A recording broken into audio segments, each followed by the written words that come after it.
Hello everybody, thank you for joining me. Today we remember Monica, who was the mother of St. Augustine, a saint in her own right, and today in the Church of England it's her Saint's Day.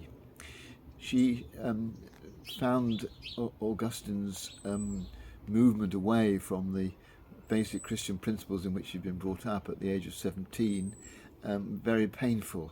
He started believing all sorts of other beliefs and behaving in what she would have thought of as a very worldly sort of way.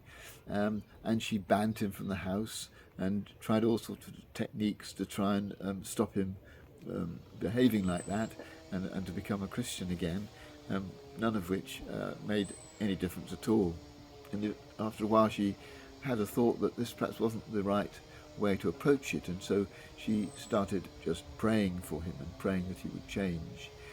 He clearly didn't like the restricted environment in which she must have tried to impose on him to some extent, and left home in the middle of the night so that she didn't know he was going, went off from North Africa into Europe.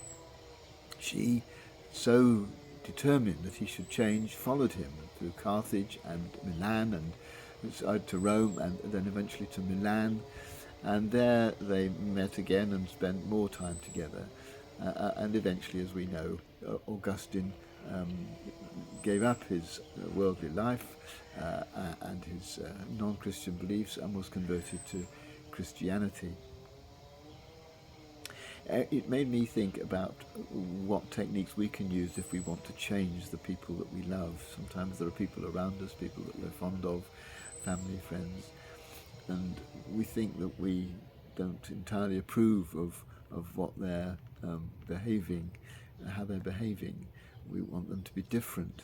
We might be right, we might be wrong, of course, but on the assumption that we are what we want for them is the best. How do we set about changing them and helping them to become different people, as Monica wanted to change Augustine?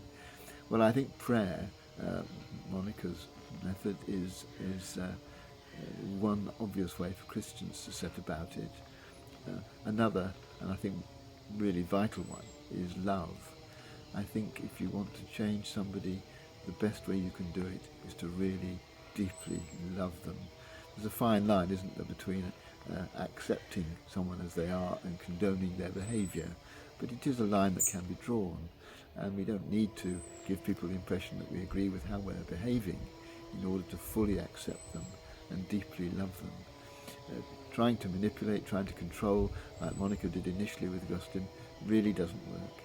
In the end, if we want to really do our best for the people around us and help them to become the people that they can be, then what is required from us is a deep and committed love.